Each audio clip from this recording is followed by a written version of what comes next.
All right, show you a few more things. So this is Morgan. Frank's work, the Danforth thing is still no good. I don't know why. That'll take a little while to solve. I'll solve it. Anyway, let's see. So Morgan, who's now at the Media Lab doing a PhD with Iyad Rawan, and some of you, of course, will know that he spends a couple of days with us every week back at Farrell because his wife, Catherine, they got married down on Lake Champlain. I ended up taking a ton of photos, so I went there and took a ton of photos because I like taking photos.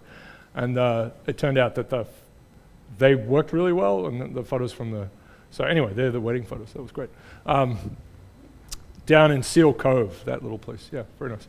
So she is back here doing... she's doing becoming a doctor, right? So then they're sort of living in two places. Anyway, so we get to see him, which is really great. And so Morgan did a bunch of things. He's one of these crazy people who left with a master's with 10 papers, which is just insane. Cameron Harris, who I had before, did a similar thing. I don't really understand how that was possible. But this is, well, it's possible because one of the things we do is we try to get people, of course, to run their own things, but be involved in other people's work. And I like that kind of system. I've certainly been in other places where you see people actively trim the author list, which is kind of extraordinary to me. Just, maybe you shouldn't be on the paper, it's unbelievable. It's happened to me a couple of times. Probably gave up 30% of all, I probably lost 30% of citations because of that. Anyway, what's that? There's also people who add people to the author list from business. And so that happens too, and that's not good either. And that can, I've seen that happen where it's like, oh, let's make the big people happy. Yeah, right. You've seen with grad students being? Yeah, added. Oh. My fiance's papers, just like who's this? Comments. All right. It can definitely go the other way. So the upshot of all of this is we grow fonder as we wander. There are two plots here. One is, we look at how people move around, and this is the distance from their center of mass, basically, of where their tweets are. And people are further away. This is not a huge movement in happiness, but they tend to tweet happier things. And these are people who have a larger radius of gyration, right? They move around more. They tend to kind of go up as well. So that was a nice result. Yeah, it was Nature Scientific Reports. Surely I have, I don't think that plot is here, so let me get it. I need to get this. It should be here. So, yeah, so for example, this is just, I'm sorry. Right, this is not a plot of there's no map underneath this. This is just tweets, right? Which shows you where the US is. These are cities, right? Similar kind of business. And this is the one that was missing. I should have had that in there. This is,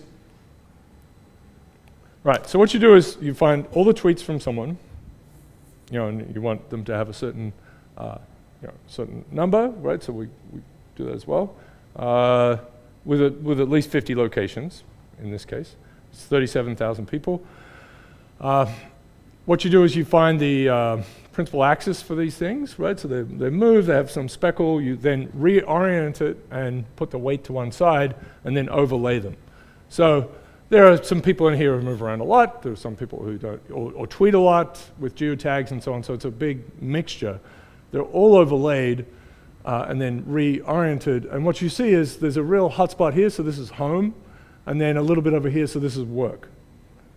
Right, so there are these two places that most people tend to be at, and maybe it's school or something, but these are two places. And then there are third and fourth and fifth and sixth places out here. And there's the original work that kind of showed something like this was Marta Gonzalez's work with Barabazi, and it was done with cell phones. And it was something where that data is not available. Actually, it's No one knows where, it's in Europe somewhere, and you could probably figure it out if you had the data, some aspect of it. But it's an unknown country, or maybe countries in Europe. But it had the same kind of structure, from pinging. So that was something where they were able to, the company gave them data. It's all anonymized, but it's pinging cell phones or from where you call, right? So there were two different kinds of sensings of where people were. It's coarser because you're generally using cell phone towers, so it's not as accurate. This was very accurate in the time, and of course we had content as well, so it gave it something extra. But that matched up. So you'll see, we don't have it in this one, but in that plot, in that one, if you looked at the first, second, third, fourth most visited places, if you kind of identified those, and they did that by cell phone tower Voronoi cells, I think, then there was a ZIF distribution for that as well, right? So there's this parallel kind of decay. That doesn't mean people visit thousands of places. Some people only go to 2, some go to 3, some go to 4, but if you put them all together, you tend to get that sort of thing. So there's a sociological notion of a third place, that people, they tend to have homework and then a third place, and that could be a religious place, it could be a sporting place, some sort of vocational thing. And then, fourth and fifth. But and coffee houses are sort of third places, and libraries are third places. So Starbucks used to talk about that when they started up. And it's still floating around that they wanted to be the third place for people. So of course, they're struggling with that right now, in a bad way. But, this kind of work really kind of got out what was quite reasonable observations, but really codified it, quantified it in a deep way. So that was excellent work by Morgan, and there is a set of geotagged tweets that we have. I don't know what to do with that. That we have stored. Okay.